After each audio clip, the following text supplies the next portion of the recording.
Quickly run us through the incident that happened about 4 days ago.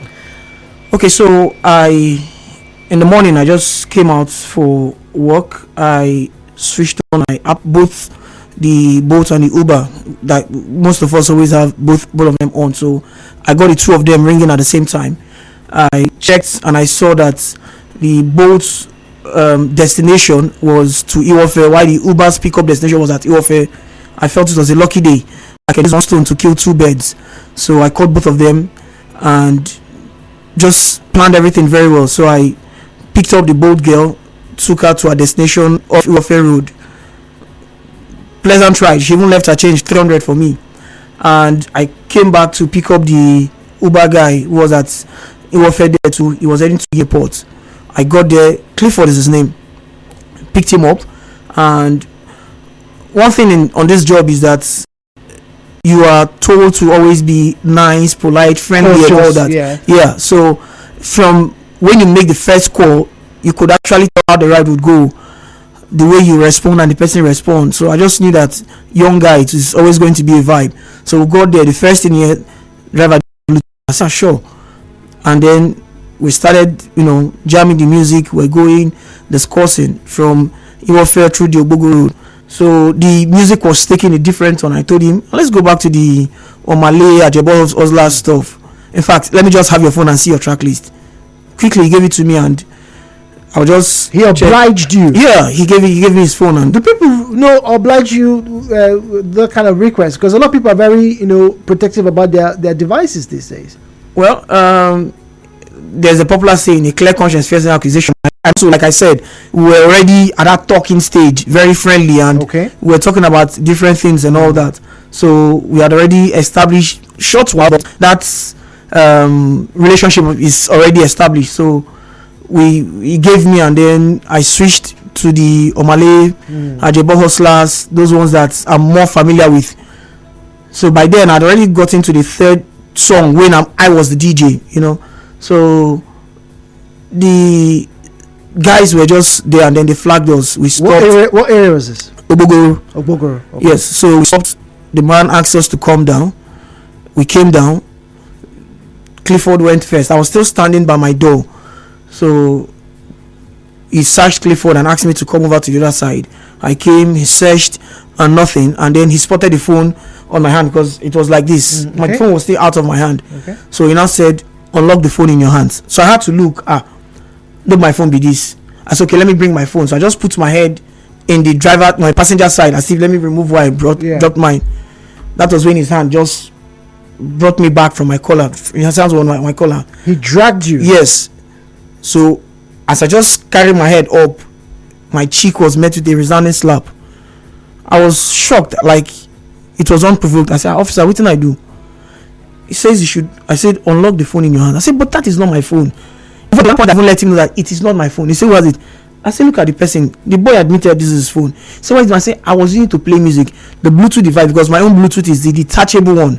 It's not inbuilt. So it is even still visible where you plug it in. Yeah, it shows the digits, the frequency that it's connected. Yeah, 98.3. That's what my own is. And then the device is also still there where you put the charger. So it is still visible. You could have even checked to see if you were using the phone to play music. And then another slap met me after that explanation. So you were slapped twice? Twice on the spot. Unprovoked? On the spot, unprovoked. On the spot. And I asked him, what did I do? Why did he slap me? He said, why they raised my voice at him and all that. Okay. Now, Victor, I need to ask you, because apart from professional courtesy, let us be as honest as possible. Were you in any way rude to this police officer? If there's something I've also learned over the years, never argue with a man with a gun. So this officer had a rifle? He had his rifle on. I mean, you could see they are like not the usual police guard. Some had beards, like serious beards all over and all that. Heavily built as well. Okay. This other person was huge. And some other guys he was with too. One had beard and he was huge. Like he was, that this person they train. So even physically, I will even fear him. There's no way I would even argue with such a person because he will beat me. Okay. True. So in that instance, now to just lower your voice and mellow down. But he didn't sit well with him. He said, why was I with his phone? That was when he made the statement that both drivers are fond of. I said, but this is not the case. This is the person here. Ask him if the phone is his. Have you asked him? The man got angry that what I want to teach him in job. That's when he dragged me across the road, because we're on the other side of the road. We crossed the road to where their van is. So he dragged you on the ground? No. Okay, holding your... Yes, he held my clothes. Okay. And then dragged me, both me and Clinton. Okay. And then before we knew it, in a split second, also on both of our hands, and he was pushing us. Well, was there any allegation levied at that point? No, I was even asking, what thing I did. Did they tell you what they were suspecting you of? Nothing. Nothing was found in you? Nothing. No hard drugs? Nothing. No guns? Nothing. Human head? No. Stolen chickens? He didn't even search the phone to even see what was even on the phone at that point in time.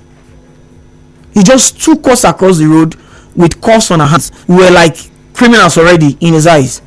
And then he bundled us. He wanted us to climb into the van. And if you know that kind of military vehicle where they have these their heavy assault rifles always at the center, okay, where they hold. So because of that thing is in the middle, it is very difficult to see, because he wanted us to sit on the floor.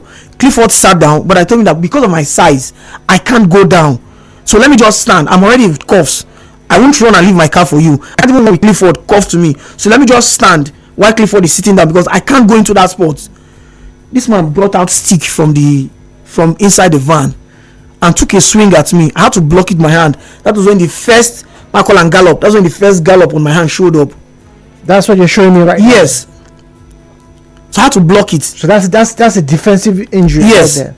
So I had to block it. That was when one of the guys came and then told him he should chill and all that. He said, the boy, the challenger, I no longer climb up, I no longer sit down for this. I told him, look at the space, look at my size. I can't go into this spot. Let me just stand. One of the fair guys, one of his guys who is light-skinned, probably must have also seen the press tag. That was the first time he noticed it. So he came over and asked the question, who is this press man here? Who is the press man?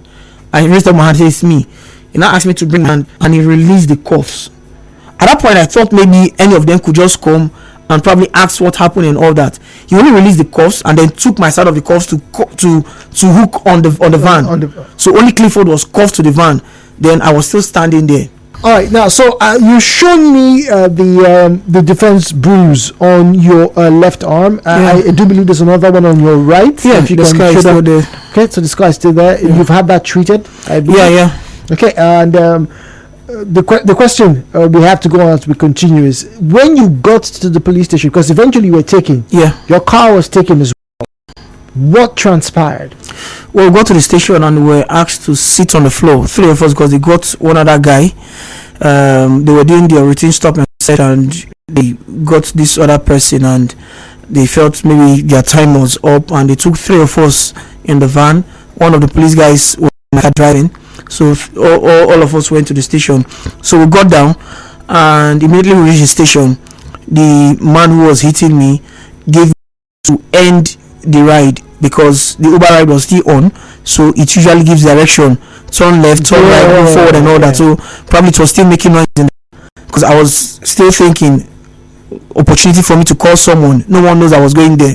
So immediately he gave me the phone. He was distracted a bit with another officer, so he says end the ride and give me back the phone. Immediately I went to my dialed calls, the last saved number on my phone. I just saw it. I didn't think, but I just knew that the number was saved. I just sent a message that SOS, call Mr. China. I'm at SARS office. So I sent the message to the person. But there is no SARS. SARS has been disbanded. Yeah, but everybody knows that place as SARS office. Okay. So it's a popular. The place is already called SARS Road. Okay. So once you tell people SARS office, they already know where you are, where you're heading to. So I just sent it and then quickly ended the trip and then came back the phone. And we went inside the first building on the right, uncompleted building.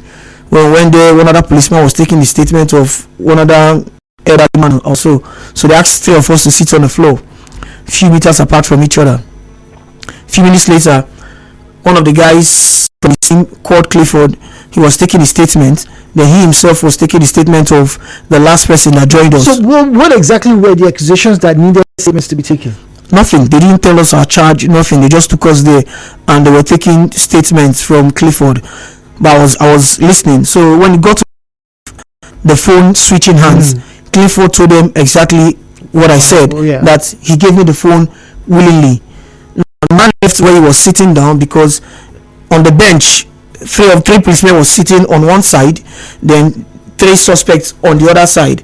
So he was sitting on, let me say, to my right. He left where he was, stood up, turned around to where Clifford was, picked the pipe that was already positioned in the building, and then hit Clifford twice on his back heavily, that he should tell him what happened. Basically, that's not what happened.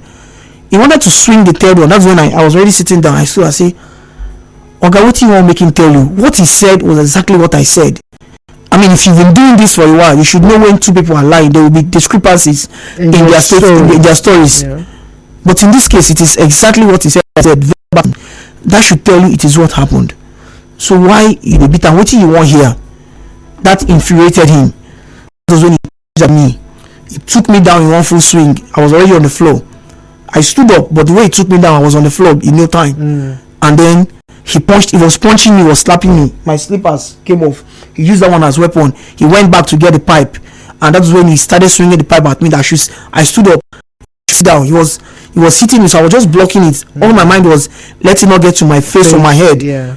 So I was just trying to defend myself, and then with each blow that strike my hand, my hand just gallop. In short, let me just use that word. It was a terrific experience. He kept on threatening that I will see my mouth is sharp, this and that. He said I should take off my clothes. Before I could even think, he took the clothes. I was wearing a white polo shirt. He took it off himself, went straight to my trousers, removed it from underneath my waist, but the thing got stuck at my ankle. So he resorted to dragging it, and while I was dragging it, I was being dragged across the floor as well. The floor was rough. It wasn't even cemented very, so that was how I got the injury on my right elbow. And he took it off, threw it somewhere, so I was down to just my pants, my white pants.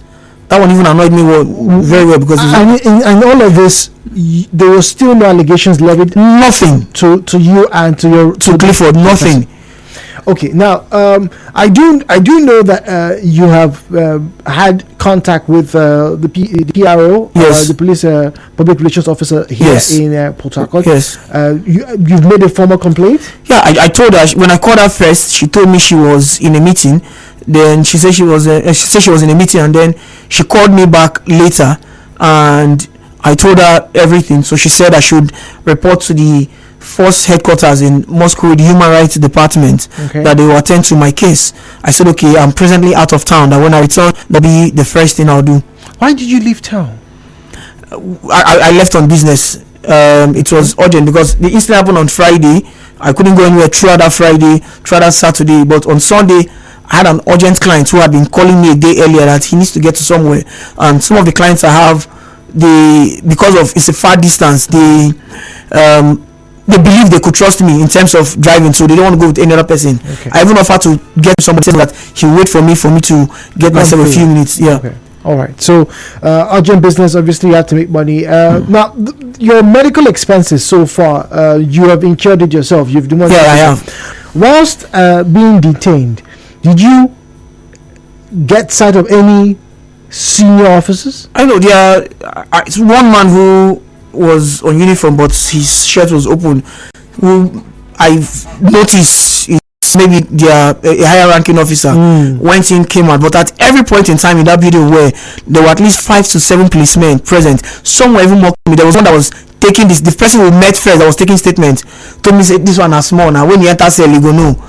You know, so they were all just like, they were enjoying it. I felt with all of them, it's something that they do regularly, so this person can't tell this person to stop because he has done it before. Now they made 2 chilling statements that at some point I even felt if I came out of there I wouldn't feel safe. Before we left Ogbogoro, as we were about leaving, the man that was sitting on the edge of the vehicle, I asked him, officer, we want to carry us go, so that in case I want to make call I will tell them. You know what he said? Say, will they carry on and go start off trying to kill people? He said that with a cheeky smile, verbatim. That's exactly what he said.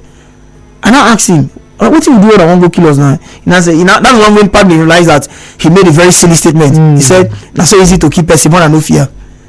Then while we were at the office, while the assault was going on and everything, my tormentor in chief told me that if my mind, if I don't waste me, and nothing will happen because none of his colleagues know where he stays. Now that is an indictment on the police. This man told me that everybody on his team does not know where he lives. So even if he does anything to me, nobody will find him. Now after I leave police station, come out, nobody knows where they go because nobody knows his house. Now I begin to wonder, how come this man is working for a security agency and nobody knows where he lives? Well, it's possible that maybe that was all there was for sure. Maybe a psychological way to. Well, he succeeded because even obviously he did succeed, and I don't blame you for even believing that. I'm not holding brief for him because I know that they keep records. You don't go into an establishment like that without them knowing where you are meant to be living and a bit of history. But yes, I do understand your concern and your worry. And who knows? Maybe he was right. Maybe true. There was no way for me to assess it, but I just had to believe. I totally understand. We do get a lot of these comments and complaints, like I said, even today. So once again, you were saying you're going to make formal complaints. Yeah. You would like to prosecute and get as much as a way of justice as you possibly can. Yes. Okay. All right. Our empathy goes towards you as we get in comments and calls on this subject matter. Victor Kwame has been my guest this morning. Thank you very much, Victor, for coming through. Thank you.